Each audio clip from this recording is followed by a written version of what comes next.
Perfecto, recibido, mi coronel. No sé cómo me escuchan ahí. Fuerte y claro. Impecable. Bueno, primero que nada quería agradecerle en particular al coronel Gil y muy especialmente a Relacopaz y a la jefatura por esta oportunidad. Entiendo, como bien lo describía el coronel Gil, que es fundamental no solo estar informado como región, como continente, sino comenzar a tomar decisiones en base a las necesidades propias y las posibilidades a futuro. Yo elegí para comenzar esto una frase que dijo Dag Hammarskjöld, que fue em, secretario general de las Naciones Unidas en un periodo bastante complicado y conflictivo, que era el comienzo de las misiones operativas de paz. El mantenimiento de la paz no es un trabajo para soldados, no, no lo es, pero solamente los soldados saben y pueden llevarlo a cabo. Y creo que eso define claramente cuál es el marco en el cual se desarrollan las misiones operativas de paz y el por qué es tan necesario para nosotros como militares estar al tanto no solo de la situación actual, no solo de las modificaciones, no solo de, como bien lo expresaba el coronel Gil, las herramientas que hay a disposición, sino tratar de manera analítica ver cuáles son las posibilidades reales a futuro porque es sencillo, como bien lo definió el general, que yo lo utilicé la misma definición hace un tiempo, este informe que fue hecho en ambiente de laboratorio para mí, un ambiente a presión y temperatura normal, sin mayores implicancias y consecuencias, este, propone una modularización de las misiones operativas de paz y una modularización de las soluciones a las mismas, lo cual yo creo que es casi que imposible de definir algo así. Es sin lugar a dudas una muy buena caja de herramientas en la cual nosotros tenemos que tener en cuenta y tomarlos como modelos y como ejemplos de acciones que se pueden llevar a cabo, pero no como algo determinante y que nos limite en cuanto a las posibilidades para dar soluciones a situaciones que se nos presentan en el futuro. La próxima, por favor.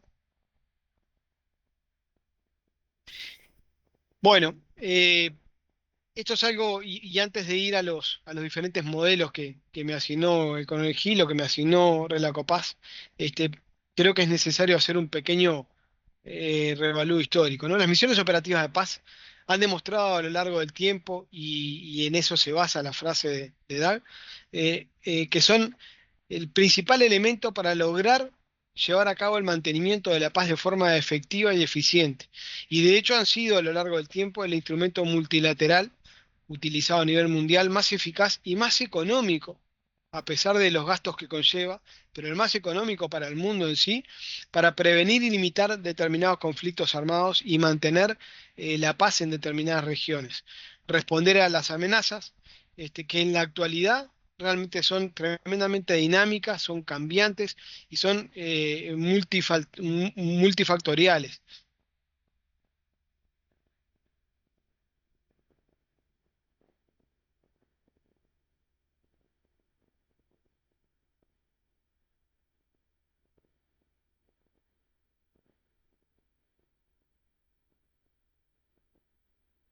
Se me había cortado, se me cortó un segundito. No sé si mi coronel Gil me confirma que estoy nuevamente en red. Recuperado, recuperado. Continúa, por favor. Impecable. Les comentaba que si pudiéramos hacer una línea de tiempo histórica del 48 al 25, creo que hay algunos periodos que son claramente marcados. El primero, el de las misiones tradicionales, que era más que nada en base a observación e interposición de fuerzas, del 48 hasta el 88 aproximadamente. En el 88 se comienzan a dar, luego de la caída del muro de Berlín, las situaciones como para que ese tipo de conflicto se modifique, ¿ah? Y del 89, 2000 hasta el 2010 se dio una zona bastante gris. En el 2000 la ONU entendió necesario reajustar sus capacidades y reajustar su visión del mundo y visión de cómo desarrollar las misiones operativas de paz, y sacó un documento que creo que fue una bisagra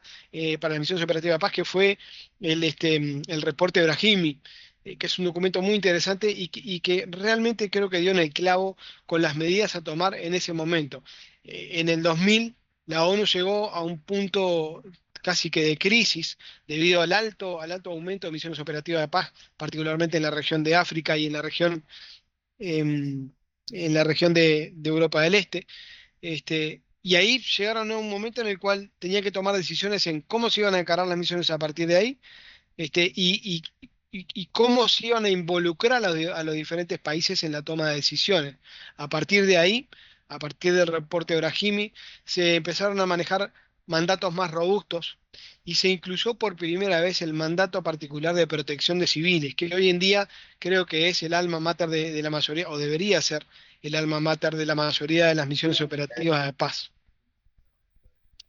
Posteriormente de ahí ya tenemos claramente dos periodos. El tercer periodo se vendría a dar desde el 2011 hasta el 2024.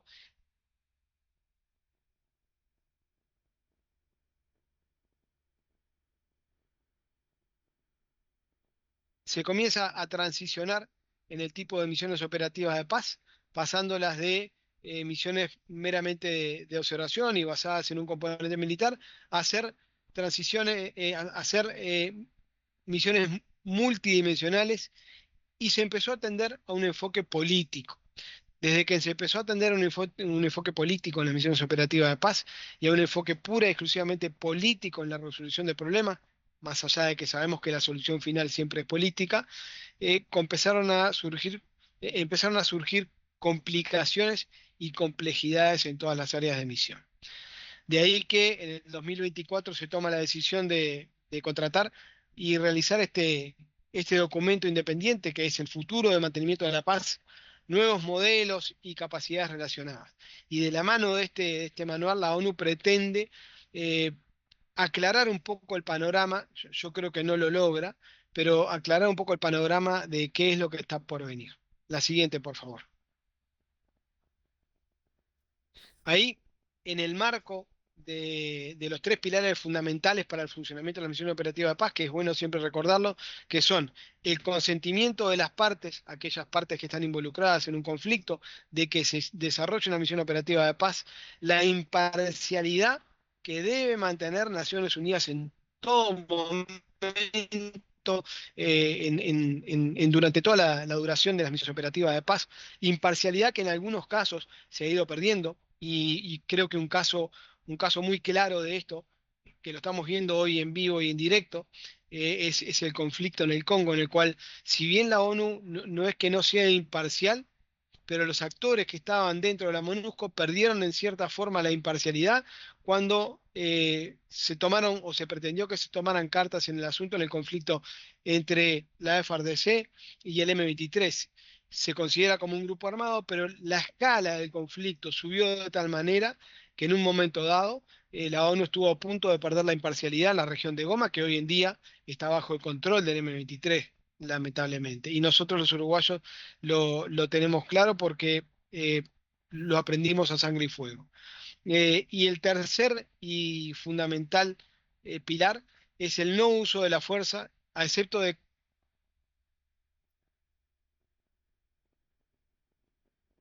casos para el desarrollo de estos modalidades o módulos. La siguiente, por favor.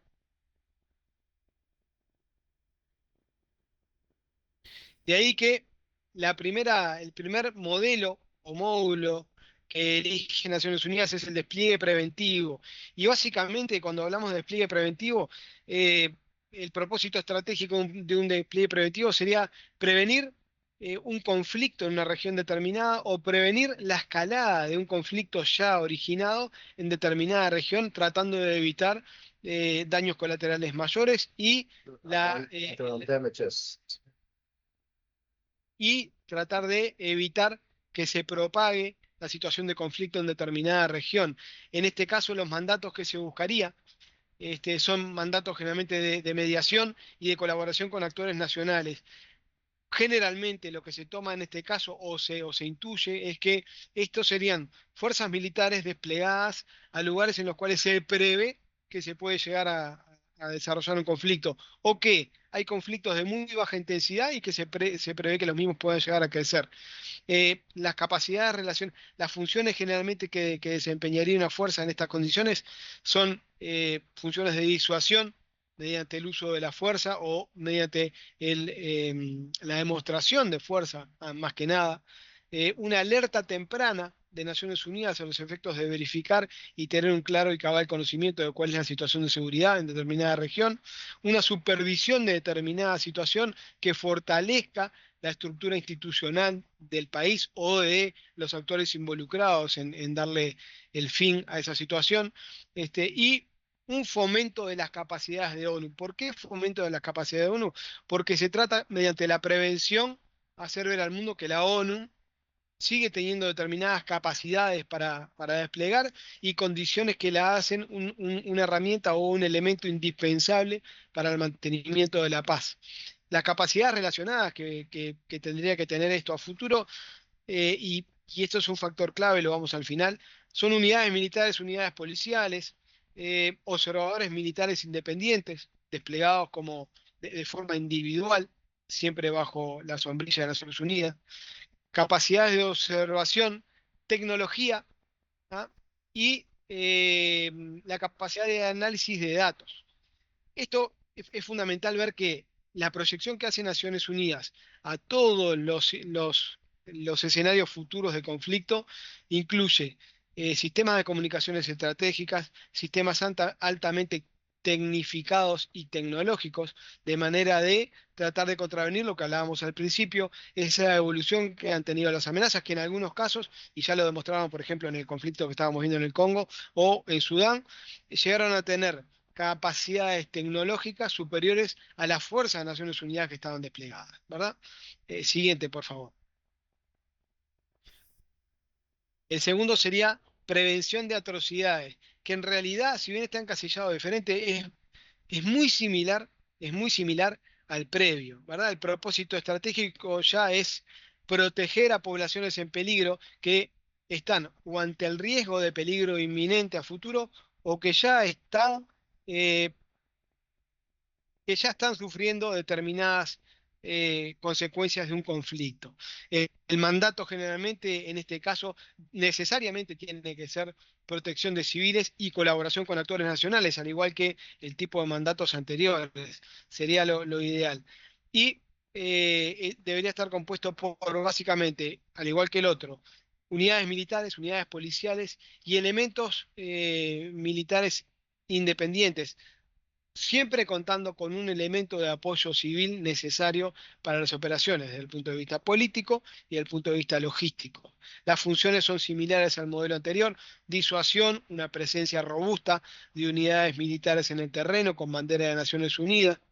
una postura robusta y creíble. ¿Ah? Tomando esta imagen de lo que fue el reporte Santos Cruz de 2017, que fue otro documento, creo yo, que se debe tener siempre en cuenta, aumentar la robustez en lo que es las misiones operativas de paz. La protección física de infraestructura ya a otro nivel, no en el anterior, que era más que nada prevención. Esto ya es proveer determinado nivel de capacidad de protección física y nuevamente el fomento de capacidades de la ONU. De igual manera que el otro, lo que dice la ONU o lo que dice el estudio es que en este tipo de medio ambientes y de soluciones, los principales actores van a ser las unidades militares, unidades policiales, observadores militares, capacidad de observación, tecnología, y acá le agrega un ítem que no estaba antes, que es la participación comunitaria, que es la participación a través de enlaces de la misión operativa de paz a través de sus diferentes organismos con la comunidad a los efectos de no solo generar este compromiso y esta visión de Naciones Unidas, sino de captar información, captar recursos humanos valiosos para el cumplimiento de la misión. Siguiente, por favor. En tercer término, otro de los módulos que nos presenta Naciones Unidas, el informe, es misiones particularmente orientadas a la protección de civiles o situaciones en las cuales se requiere la protección de civiles. Entonces, el propósito estratégico es brindar básicamente protección a civiles bajo amenaza de violencia física. Los mandatos son pura y exclusivamente orientados a la protección de civiles y pueden haber en algunos casos, como lo hubo en algunas misiones en el pasado, mandatos particularmente orientados a lo que es la protección a la infancia, protección a la niñez y protección a aquellos grupos minoritarios o sensibles a lo que son violaciones sexuales, ¿no? Las políticas de género y todo lo relacionado con la protección a la infancia. Lo mismo, compuesto por unidades militares y policiales con apoyo de eh,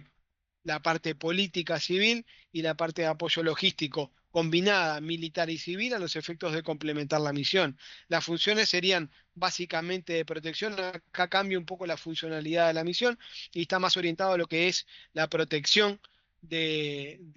la población civil, la mediación entre los diferentes actores, ya sea los actores institucionales, ya sea los actores que comprometen la seguridad de la población, la participación activa en las actividades que se desarrollan durante la misión a los efectos de, a través de la presencia de la fuerza y el uso de la fuerza, de ser necesario, preverle la protección a estas comunidades, la supervisión de las actividades institucionales de los países que solicitan este tipo de apoyo, a los efectos de que esos países puedan desarrollar sus capacidades y su compromiso institucional para lograr funcionar de forma normal. Y nuevamente el fomento de las capacidades permanentemente de Naciones Unidas. Eh, Se reitera el tema de quiénes son quienes tienen que participar, unidades militares y policiales, observadores militares, la capacidad de observación que se da a lo largo de todas las misiones operativas de paz, aumento en la tecnología y en las capacidades tecnológicas de la misión, y acá ya se suma el factor de conocimientos especializados porque se requieren para la protección infantil y para las situaciones en las cuales hay una exageración en la cantidad de delitos sexuales, conocimientos y especialidades particulares a los efectos de brindar la protección, y no solo la protección, sino de darle continuidad al proceso de pacificación y de reinserción a la sociedad, a todos esos elementos. Siguiente, por favor.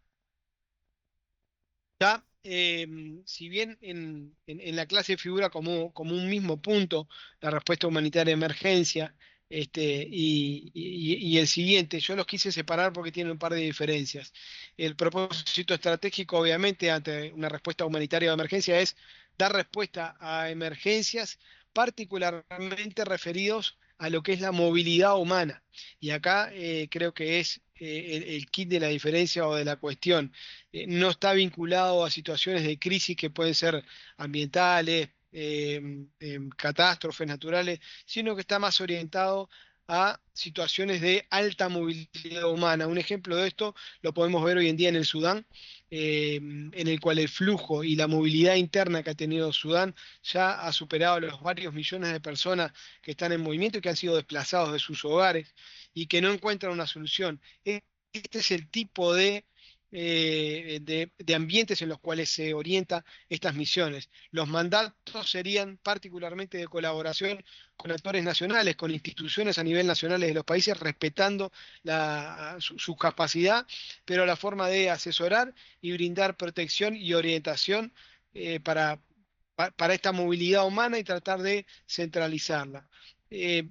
las funciones particulares es más que nada apoyo logístico, coordinación y facilitación y provisión de lo que es el apoyo humanitario y que llegue a todos los rincones, actividades de seguridad física en determinados puntos y a determinadas comunidades,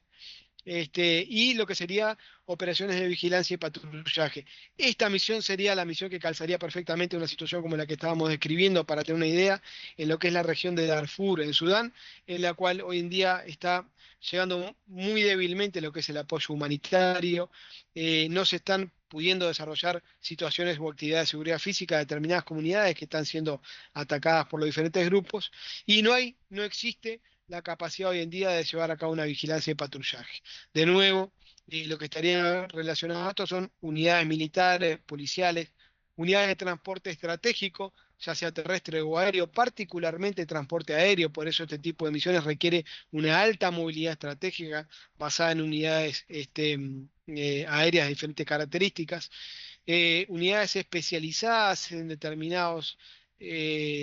temas, como lo es el apoyo humanitario, como es unidades sanitarias, como lo es unidades de apoyo y contención psicológica, ¿ah? Y después conocimientos especiales de la mayoría de sus actores o participantes. La próxima, por favor. Y aquí sí, respuesta a desastres naturales. Si bien uno lo puede vincular con el otro por el tipo de unidades que se pueden desplegar, pero el propósito en este es en realidad mejorar los niveles de respuesta y las capacidades de respuesta que tiene que tener la comunidad internacional ante determinadas situaciones que pueden ocurrir: maremotos, terremotos, situaciones catastróficas debido a contingencias climáticas u otras, para lograr garantizar un entorno seguro para las diferentes poblaciones. Los mandatos aquí, al igual que el anterior, serían de colaboración con actores nacionales a los efectos de prestar o aumentar la capacidad de esos actores nacionales para la atención de las necesidades. De nuevo, compuestos por unidades militares, policiales con elementos civiles y de apoyo. Las funciones que se llevarían a cabo serían de proveer ayuda humanitaria, construcción de infraestructura,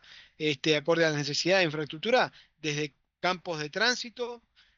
campos de refugiados, aeropuertos, puertos, o aquellas infraestructuras que sean necesarias para atajar la situación de complejidad, y actividades de búsqueda y vigilancia terrestre y aérea para lograr ubicar la totalidad de víctimas o la totalidad de personas que pueden verse afectadas por estas situaciones.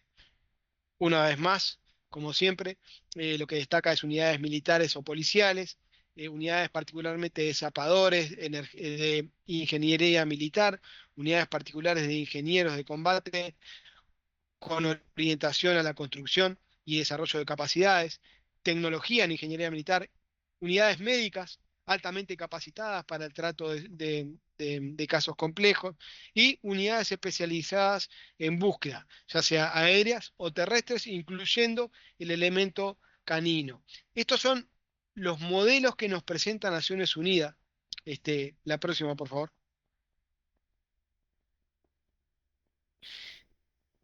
Que todos mantienen un determinado hilo conductor. Si bien Naciones Unidas no nos da la respuesta, todas las preministeriales, inclusive la ministerial de Berlín, se trataron de los desafíos de futuro, pero no hay una respuesta real a lo que son las situaciones que se van a vivir a futuro en cuanto a capacidad que despliegue Naciones Unidas para la contención de conflictos. Lo que sí se busca, la tendencia que se busca es cambiar, darle un foco de legitimidad local a cada una de las intervenciones que realice Naciones Unidas a través de sistemáticamente la aceptación de los países a los cuales se va a desplegar la ayuda, el consentimiento para poder desplegar, el uso de tecnología. Se va cada vez más a utilizar tecnología, y se busca el avance tecnológico para contrarrestar a las amenazas y a las situaciones que se plantea. Se busca transicionar a misiones más políticas que con presencia de tropas, y sin embargo lo que podemos ver en el hilo conductor es que todos los escenarios nos plantean unidades militares y unidades policiales. Nos lleva la ONU a un futuro de reducción de huella logística, busca a través de tener misiones más eficientes, y uno de los ejemplos es en la región de ABA, en UNIFA, que ya se llegó a la primer base inteligente que tiene una reducción en el consumo de combustible y consumo de recursos humanos muy grande, lo que abarata, economiza, sale muy cara la base para ser instalada, pero economiza a largo plazo la misión operativa de paz en un lugar. Y se busca ir más a las intervenciones híbridas, que no sea solo Naciones Unidas la responsable de un despliegue, sino que a través de actores regionales se logre un despliegue para poder cimentar la construcción de una situación de paz y de contención a la violencia duradera. Eh, Vemos que lo que Naciones Unidas dice a través del documento, en realidad en el mismo documento se contrapone con las necesidades que tienen cada vez más esos modelos que nos presenta de lo que son las misiones operativas de paz, las unidades militares, unidades policiales, el aumento de la tecnología militar a los efectos de contrarrestar la capacidad tecnológica de una amenaza, mejorar el equipamiento de todas las unidades, aumentar, sí, el conocimiento específico necesario para desarrollar determinadas tareas, y todo esto no es ni más ni menos que la suma de mayor tiempo de despliegue, mayor cantidad de recursos materiales y recursos humanos, lo que conlleva al final a un aumento de costos, que va a contrapelo de lo que explicaba el, el coronel Gil al inicio, con lo que se avisó o con lo que se comunicó ayer, que la ONU está orientada a una reducción del 25% de sus costos en lo que es la parte operacional. Siguiente, por favor. El tiempo es tirano, por eso les pido disculpas, me explayé un poco de más, pero era necesario y traté de apurarlo lo más posible. Con esto finalizo mi presentación, quedo abierto a cualquier consulta o pregunta de parte del panel o de manera particular a futuro. Mi coronel, muchísimas gracias y le dejo el espacio al que viene detrás de mí. Muchas gracias, coronel Ismael Andrés, por esta detallada y sustanciosa presentación, a la que se agrega vuestra experiencia profesional en operaciones de mantenimiento de la paz en ambos territorios, en el terreno como tal, donde desplegamos, y también en la importante función en el cuartel general de Naciones Unidas en Nueva York. Muchas gracias, Ismael.